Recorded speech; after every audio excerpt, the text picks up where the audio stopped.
Conservation of angular momentum. आता conservation of angular momentum हा point पाहण्याअगोदर आपण 11th स्टँडर्डमध्ये लिनियर मोमेंटमचं कन्झर्वेशन पाहिलेलं होतं. मग तिथं आपण पाहिलेलं होतं conservation of linear momentum of an isolated system is conserved in absence of external unbalance force.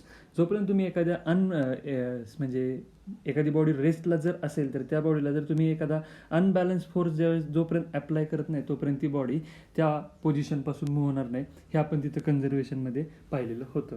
आज कन्झर्वेशन ऑफ अँग्युलर मोमेंटम आपल्याला बघायचं आहे. यात स्टेटमेंट मी अगोदर देतोय म्हणजे तुम्हाला इक्वेशनमध्ये काय लिहायचं हे समजेल. कन्झर्वेशन ऑफ अँग्युलर मोमेंटमचं स्टेटमेंट आहे the angular momentum of a rotating body is conserved or remains constant if the resultant external torque acting on the body is 0. मी अँग्युलर मोमेंटमचं इक्वेशन जे की आपण काल फाइंड आउट केलेलं होतं म्हणजे आपण डायरेक्ट इक्वेशन लिहित होतो त्यात इक्वेशनमध्ये असं लिहिलेलं असेल बघा L bar is equal to R bar cross P bar. आता थोडं स्टेटमेंटकडे जर लक्ष दिलं तर आपल्याला ते लक्षात येईल. याच्यात एल बार म्हणजे आपण म्हणतोय अँग्युलर मोमेंटम, आर बार हा त्या वेक्टरचा जो काय पार्टिकल असेल त्याचा पोझिशन वेक्टर म्हणतोय आपण, आणि पी बार म्हणजे मी लिनियर मोमेंटम म्हणतोय. याला आपण इक्वेशनमध्ये मास इंटू व्हेलॉसिटी लिहित होतो. आता याच्यात स्टेटमेंटकडे थोडंसं आपण पाहूया.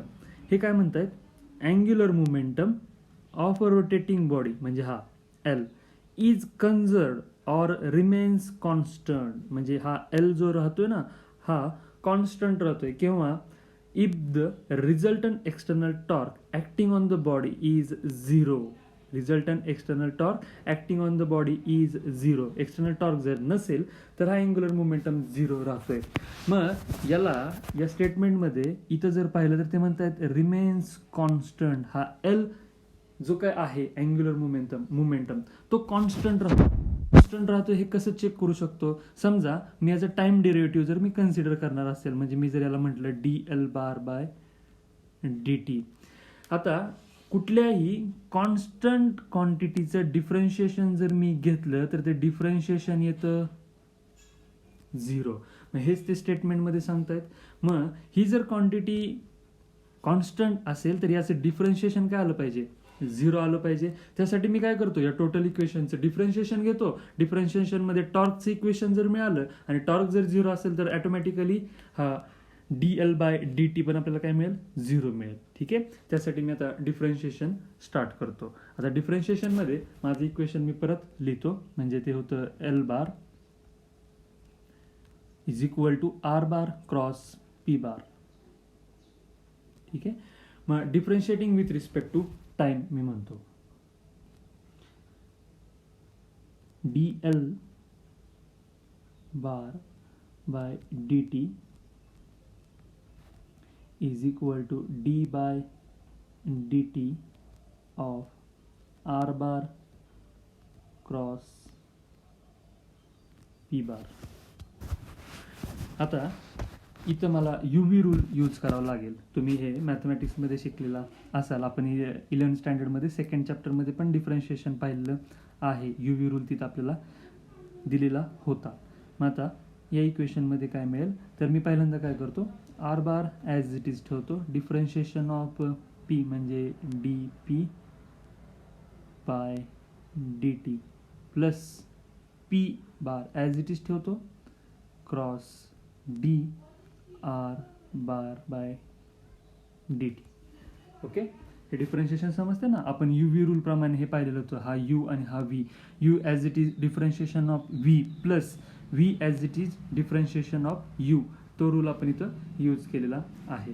आता इथं जर पाहिलं तर आपल्याला यातल्या काही गोष्टी डायरेक्ट माहीत आहेत. म्हणजे समजा मी असं म्हटलं की मला ब्रॅकेटमध्ये घ्यायचं असेल मी म्हटलं D R bar by D T.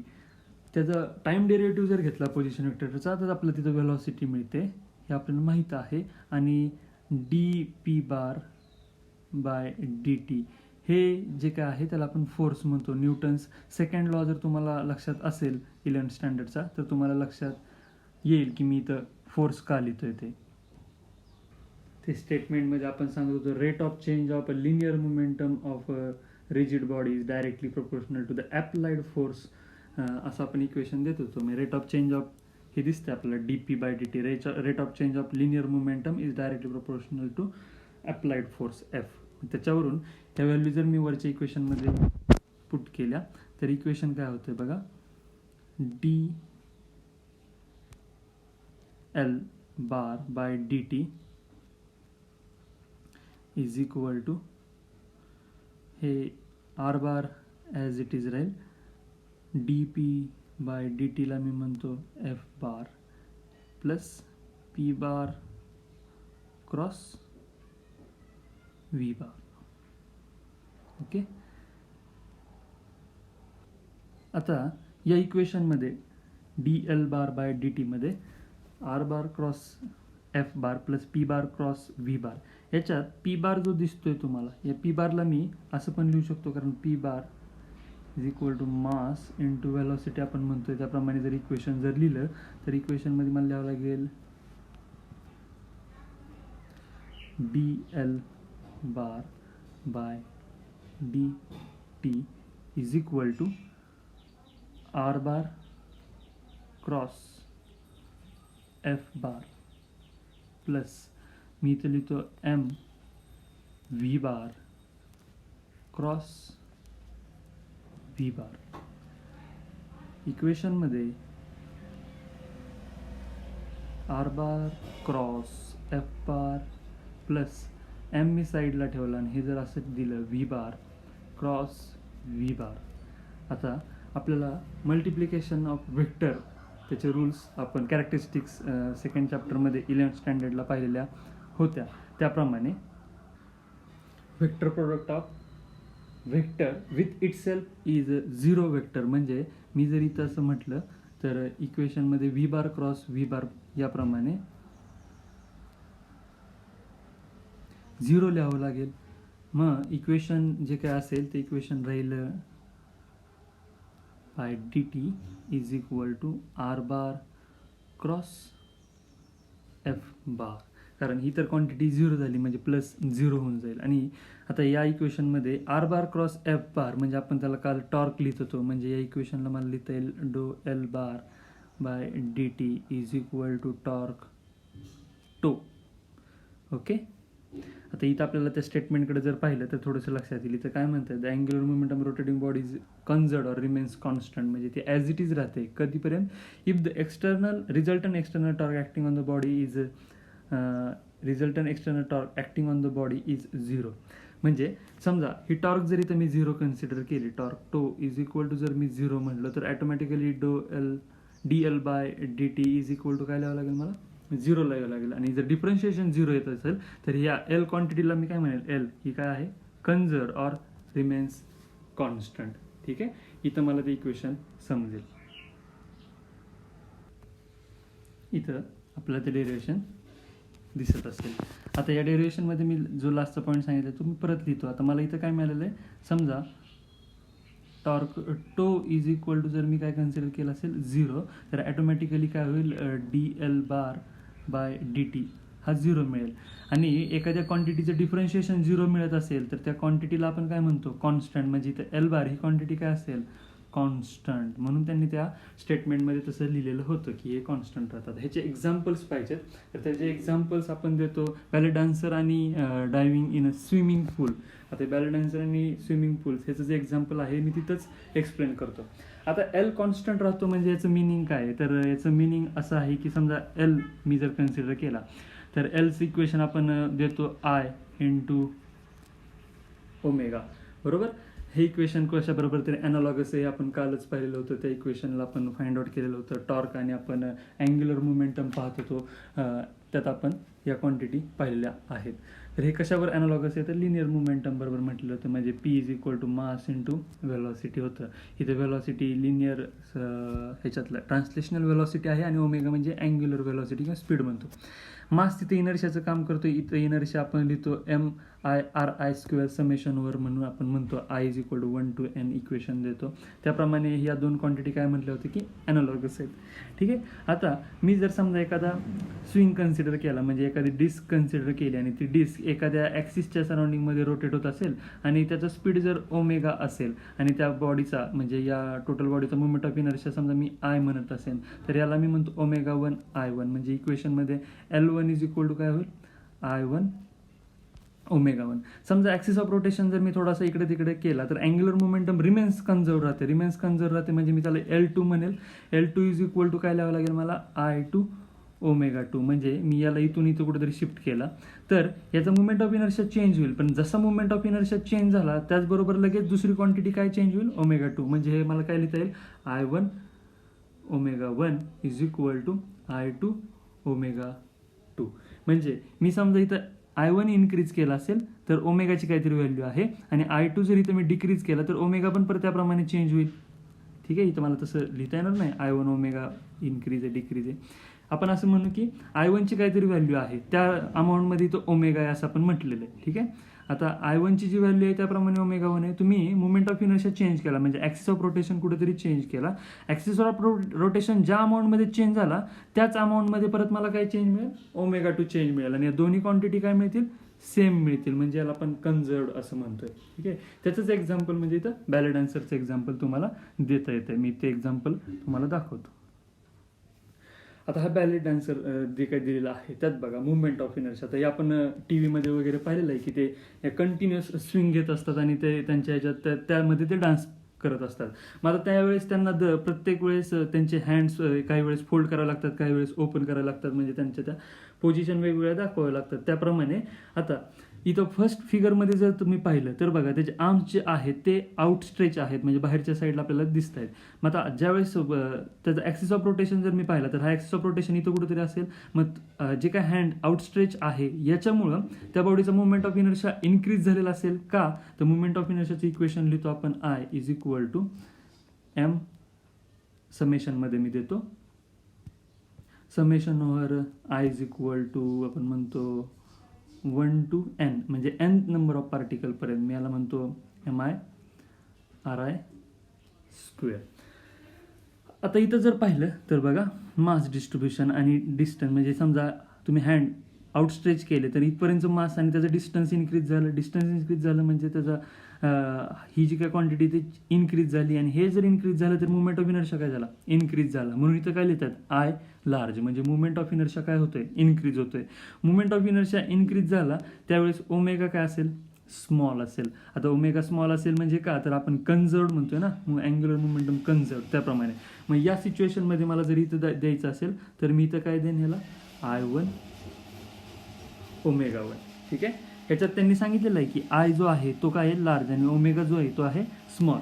आता सेकंड ह्याच्यात पाहिलं तर इथं बघा ते आर्म जे आहेत त्याने ते बॉडीच्या क्लोज घेतलेले दिसत आहेत म्हणजे आता जे काय आउटस्ट्रेच होते त्याने आउटस्ट्रेच ठेवलेलं नाही आहे तर त्याने इथं हाताची घडी घातल्यासारखं दिसतंय आपल्याला. आता या कंडिशनमध्ये बघा I स्मॉल होतोय का I स्मॉल होतोय जे काय मास डिस्ट्रीब्युशन होतं इथं या फिगरमध्ये हँड्सचं ते मास डिस्ट्रीब्युशन तुम्हाला इथं दिसणार नाही. मास डिस्ट्रीब्युशन जर नसेल जास्त डिस्टन्सपर्यंत तर ॲटोमॅटिकली काय होतं I स्मॉल होतो आणि ओमेगा काय होईल त्यावेळेस लार्ज होईल. म्हणजे त्याचं इक्वेशन जर लिहायचं असेल तर त्या इक्वेशनला मला लिहावं लागेल I2 ω2. बघा आता फर्स्ट फिगरमध्ये I इन्क्रीज झाला होता त्यावेळेस ओमेगाची काहीतरी व्हॅल्यू होती. आता इथं I म्हणजे ओमेगाची व्हॅल्यू आपण x अशी कन्सिडर करू आणि I2 इथं काय झालेलं आहे डिक्रीज झालं आहे त्याप्रमाणे ओमेगा ॲडजस्ट होतोय आणि फायनली आपल्याला जे आन्सर मिळतंय ते आन्सर जे असेल त्याला आपण म्हणतोय की कन्झर्व्ड आहे. त्या कन्झर्व्ड प्रमाणे मला इथं लिहावं लागेल I1 ω1 is equal to I2 ω2. आता याच्यात ओमेगा म्हणजे आपण म्हणतो अँग्युलर स्पीड.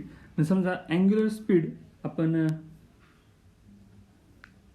च्याऐवजी म्हणजे अँग्युलर स्पीडच्या ऐवजी मी फ्रिक्वेन्सी पण लिहू शकतो. मला माहिती आहे ओमेगाला जर मला लिहायचं असेल तर मी इथं काय लिहीन या इक्वेशनमध्ये L is equal to I omega पण लिहू शकतो आणि L इज इक्वल टू मला या ओमेगाला रिप्लेस केलं तर लिहिता येईल 2πn म्हणजे याला मी फ्रिक्वेन्सीमध्ये पण लिहू शकतो. म्हणजे जसं इथं आपण I1 ω1 is equal to I2 ω2 लिहिलं होतं तसं इथे इक्वेशनमध्ये लिहावं लागेल I1 2πn1 is equal to I2 2π sorry इथं लिहूनच ठेवतो मी I1 into bracket 2πn1 is equal to I2 into bracket 2πn2 n2. त्याच अमाऊंटमध्ये फ्रिक्वेन्सीमध्ये पण चेंज पाहायला मिळेल. हे एक्झाम्पल देतो आपण व्हॅलिड आन्सरचं. ठीक आहे. नेक्स्ट सेकंड एक्झाम्पल जे आहे ते डायव्हिंग इन स्विमिंग पूल आहे. तर त्या डायव्हिंग इन स्विमिंग पूलसाठी जर तुम्ही इथं पाहिलं तर इनिशियली ज्यावेळेस तो बोर्डवरनं जम्प करत असतो त्यावेळेस त्याचा मुवमेंट ऑफ इनर्शिया हा इन्क्रीज झालेला दिसतोय. म्हणजे तुमचे थंब लेग्स आणि हँड्स जे आहेत ते आउटस्ट्रेच्ड दिसत आहेत. त्यानंतर ज्यावेळेस तो बोर्ड सोडतो आणि स्विंग घ्यायला चालू करतो त्यावेळेस तो जे काही त्याचे हँड आणि लेग आहेत ते बॉडीच्या एकदम क्लोज आलेले दिसत आहेत. आता बॉडीच्या क्लोज आणले म्हणजे इथं तुम्हाला लक्षात येईल बघा, मुवमेंट ऑफ इनर्शिया त्यांनी काय केलेलं आहे, डिक्रीज केलेलं आहे. आणि automatically movement of inertia decrease झाला तर आपल्याला अँग्युलर मोमेंटम कन्झर्व राहण्यासाठी ओमेगा काय होईल, इन्क्रीज होईल. ओमेगा इन्क्रीज होईल म्हणजे काय होईल, अँग्युलर स्पीड इन्क्रीज होईल. आणि अँग्युलर स्पीड जर इन्क्रीज झाला तर त्याला वेगवेगळ्या म्हणजे त्या शॉर्ट डिस्टन्समध्ये वेगवेगळ्या पोझिशन दाखवता येतील. म्हणजे त्याला जास्त टर्न्स वगैरे घेता येतील. मग हा टर्न्स घेताना इथे दाखवलेलं बघा, हे टर्न्स जे आहेत ना त्याला मॅक्झिमम करता येतील केव्हा, ज्यावेळेस तो मुवमेंट ऑफ इनर्शिया कमी करेल. आणि हाच मुवमेंट ऑफ इनर्शिया ज्यावेळेस तो वॉटर लेवलच्या जवळ जाईल त्यावेळेस तो मुवमेंट ऑफ इनर्शिया इथं आय काय करेल, इन्क्रीज करेल. आणि ऑटोमॅटिकली ओमेगा काय होईल, डिक्रीज होईल. म्हणजे तो सेफली त्या ह्याच्यात वॉटरमध्ये एंट्री करेल. ठीक आहे. हे दोन एक्झाम्पल्स आपण कन्झर्वेशन ऑफ अँग्युलर मोमेंटमसाठी देतोय.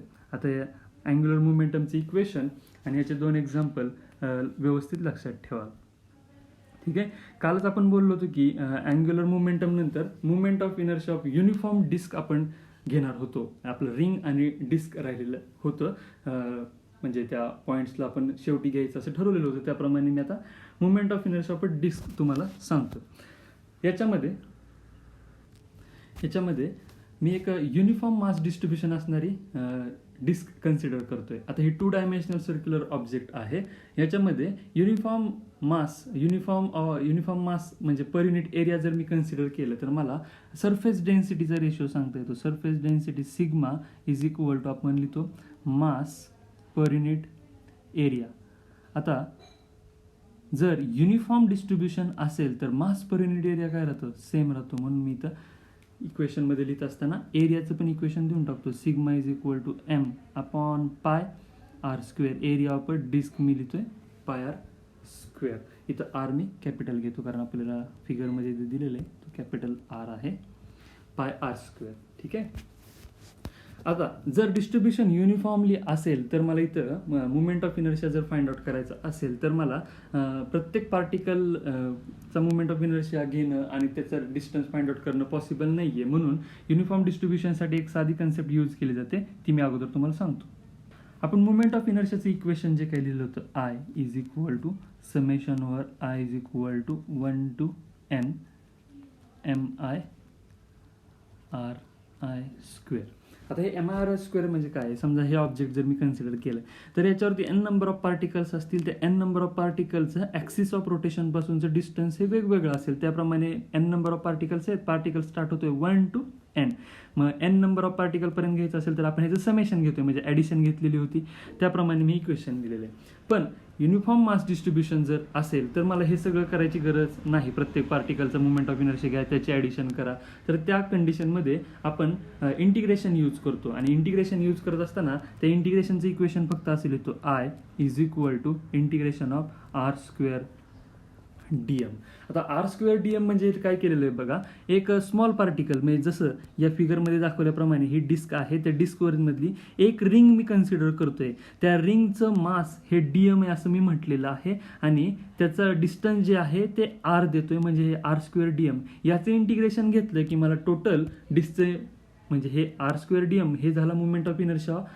हा जो काय आर स्क्वेअर आणि डीएम आहे हा झाला मुवमेंट ऑफ इनर्शिया या रिंगचा. पण जर मी याचं इंटिग्रेशन घेतलं तर मला टोटल डिस्कचं movement of inertia find out करता येतो. म्हणून ही टेक्निक यूज केली जाते, त्याला इंटिग्रेशन आपण म्हणतो. हे आपण लास्ट इयरला पण कुठेतरी यूज केलेलं आहे. तुम्ही इलेक्ट्रोस्टॅटिक्समध्ये पण हे यूज करणार आहात. गॉस थेरमसाठी ॲप्लिकेशन जे आहेत त्या ॲप्लिकेशनमध्ये तुम्हाला हे यूज करावं लागेल. मग त्याप्रमाणे मी स्मॉल मासची रिंग कन्सिडर केली आणि त्याचा रेडियस आर कन्सिडर घेतला, त्याचं इंटिग्रेशन घेतलं की मला टोटल डिस्कचं movement of inertia find out करता येतो. मग त्यासाठी त्या टेक्निकचा यूज करून आपण इथं movement of inertia of disc find out करणार आहोत. ठीक आहे. मी इथं इक्वेशन हे खाली लिहून ठेवतोयच, पण आपल्याला ते डिराईव्ह करायचं आहे. ठीक आहे. मी ते इक्वेशनमध्ये लिहून ठेवलेलं आहे बघा. मुवमेंट ऑफ इनर्शिया म्हणजे एखादी बॉडी आहे त्याचा शेप वगैरे नाही आणि ती युनिफॉर्म मास डिस्ट्रीब्युशन नसेल तर हे इक्वेशन आपण मुवमेंट ऑफ इनर्शियाचं यूज करतो. पण एखादं युनिफॉर्म मास डिस्ट्रीब्युशन असेल तर आपण काय करतो, त्यातला एक स्मॉल पार्ट कन्सिडर करतो. त्या स्मॉल पार्टचं डिस्टन्स आणि त्याचं मास याचं इंटिग्रेशन घेतलं की आपल्याला टोटल बॉडीचं movement of inertia find out करता येतो. म्हणजे ही जर रिंग आहे असं कन्सिडर केलं तर ही डिस्क जी आहे ती नंबर ऑफ रिंग्सपासून बनलेली असेल. त्याला आपण कॉन्सेंट्रिक रिंग असं म्हणतो. मग आता या कॉन्सेंट्रिक रिंगपैकी एखादी रिंग जर मी इथं कन्सिडर केली तर त्या रिंगचं हे शेडेड दिसते ना, या रिजनला मी म्हणतोय हे ते तुम्हाला दिसते, ही जी रिंग आहे याला त्यातली एक कॉन्सेंट्रिक रिंग आपण म्हणतोय आणि त्या रिंगचं डिस्टन्स जे आहे ते डिस्टन्स आपण देतोय R from the axis of rotation. मग याचं इंटिग्रेशन घेतलं की आपल्याला टोटल डिस्कचा movement of inertia find out करता येईल. मग त्याचं मास डिस्ट्रीब्युशन म्हणजे हा सिग्मा जो आहे तो सिग्मा मला इथं लिहायचा असेल तर तो सिग्मा मला लिहायला लागेल sigma is equal to mass upon area म्हणतो आपण सरफेस डेन्सिटी. मग इथं सरफेस डेन्सिटी मला रिंगची लिहायची असेल त्या, तर मी इथं लिहितो surface density sigma is equal to mass upon area. आता याच्यात या रिंगचं जे काय मास आहे ते मास मी इथं कन्सिडर करतोय, ते मास मी DM म्हणतोय. स्मॉल रिंग आहे कॉन्सेंट्रिक रिंग, त्याचं मास मी म्हणतोय DM, म्हणून मास काय लिहितो इथं DM. आता एरिया लिहायचं आहे तर एरिया आपण म्हणतो लेंथ इंटू ब्रेथ. त्याप्रमाणे समजा मी आता सर्कम्फरन्स एरिया जर लिहिला तर सर्कम्फरन्स असेल 2πr आणि त्याची जी काही विड्थ आहे ती विड्थ इथं दाखवलेली दिसते बघा DR. ती DR पण मी इथं लिहून टाकतो. म्हणजे हे काय झालं इक्वेशन 2πr इंटू DR. ठीक आहे. मग याच्यावरून DM साठी जर इक्वेशन कन्सिडर केलं स्मॉल माससाठी तर ते इक्वेशन येईल sigma into bracket 2πr DR. Okay. आता आपण युनिफॉर्म मास डिस्ट्रीब्युशन आहे म्हणल्यानंतर या इक्वेशन प्रमाणे जर इंटिग्रेशन घेतलं तर इंटिग्रेशन घेत असताना मला लिहावं लागेल integration is equal to I is equal to integration over 0 to R.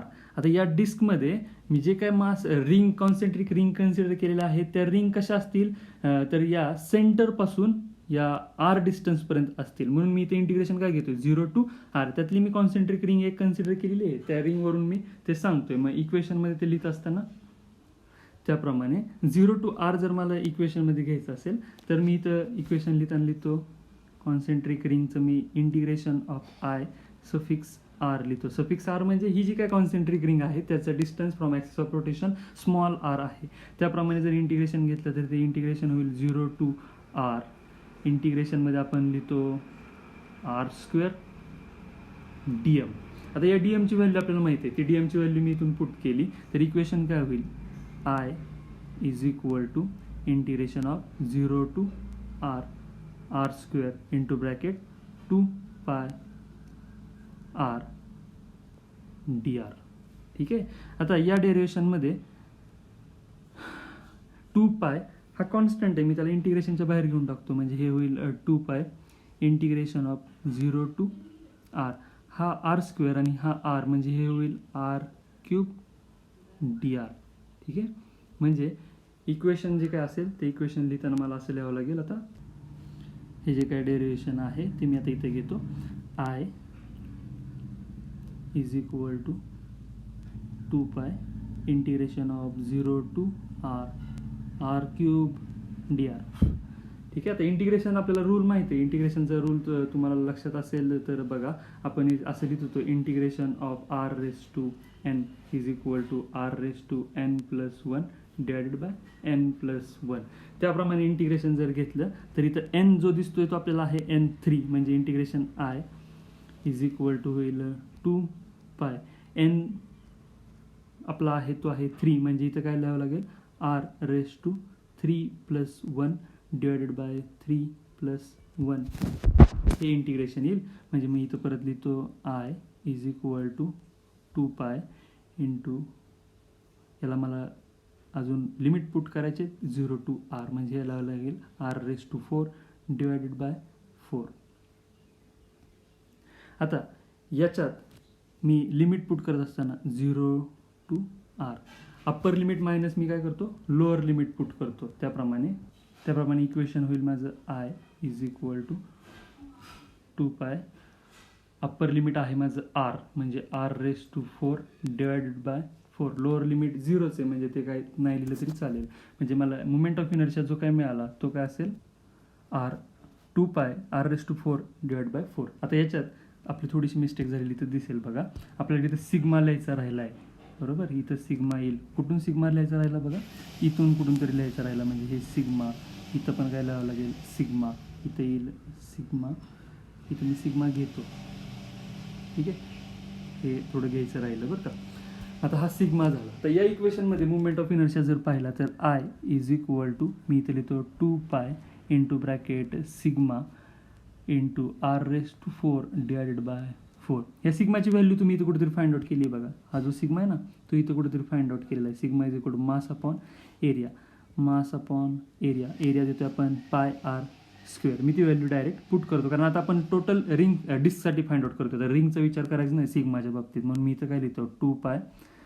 सिग्माची value आहे m upon πr² into r⁴ divided by 4. इथं जर पाहिलं तर r² आणि हा कॅन्सल होईल, इथं राहील 2. ठीक आहे, इथं पाय कॅन्सल होईल. 2 1 जार 2 2 जार 4. त्याप्रमाणे इक्वेशन जे काय असेल ते माझं इक्वेशन असेल mr² डिवायडेड बाय 2.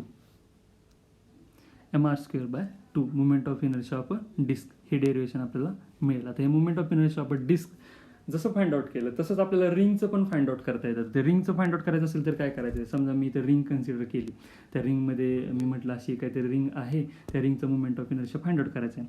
आता ही रिंग पण काय झालेली असेल, स्मॉल पार्टपासून तयार झालेली असेल. मी त्या स्मॉल पार्टचं मास काय कन्सिडर करतो dm, त्याची विड्थ काय कन्सिडर करतो dr, आणि त्याचा मुवमेंट ऑफ इनर्शिया घ्यायचं आहे. आता ही जर रिंग युनिफॉर्म असेल तर मी कन्सिडर करत असताना इंटिग्रेशन कसं घेईल, म्हणजे मुवमेंट ऑफ इनर्शिया कसं घेईल, 0 to काय असेल तो आणि r² dm घेईल. आणि याचं जर मास जर पाहिलं तर टोटल मास r तर चेंज होणार नाही आहे या रिंगमध्ये, बरोबर आहे ना. म्हणजे प्रत्येक मास डिस्ट्रीब्युशन तुम्ही इथलं कन्सिडर करा, इकडचं कुठलं कन्सिडर करा, हे कुठलं जरी कन्सिडर केलं तरी त्याचा डिस्टन्स rच राहणार आहे, कारण ती रिंग आहे. म्हणजे हे जर rच राहत असेल तर याचं इंटिग्रेशन घेता येणार नाही, इंटिग्रेशनच्या बाहेर येईल, कारण ते कॉन्स्टंट आहे. मग इंटिग्रेशन ऑफ काय राहील, फक्त dm. आता या स्मॉल पार्टच्या मासचं इंटिग्रेशन घेतलं म्हणजे आपल्याला टोटल मास देणार आहे. म्हणजे टोटल मास, रिंगचं टोटल मास आपल्याला माहीत असेल, म्हणजे मुवमेंट ऑफ इनर्शियाचं काय लिहू आपण, mr². ठीक आहे ना. म्हणजे हे फर्स्ट ॲप्लिकेशन त्यांनी दिलं ना बुकमध्ये, ते सर्क्युलर रिंगचं दिलेलं आहे बघा. त्या सर्क्युलर रिंगचं मुवमेंट ऑफ इनर्शिया ते म्हणतात mr². आणि आपण जो आत्ता फाइंड आउट केला डिस्कचा तो आहे mr² बाय 2. याच्यानंतर आपल्याला प्रत्येक याचं म्हणजे ॲक्सिस ऑफ रोटेशन चेंज करून जो movement of inertia find out करायचा आहे तो आपल्याला त्या टेबलमध्ये मिळेल. म्हणजे या चॅप्टरच्या शेवट आपल्याला एक टेबल दिलेला आहे, त्या टेबलमध्ये ते फाइंड आउट केलेलं दिसेल. ते पण मी तुम्हाला त्यावेळेस सांगेन. आजचे हे डिस्क आणि रिंग समजलेलं असावं.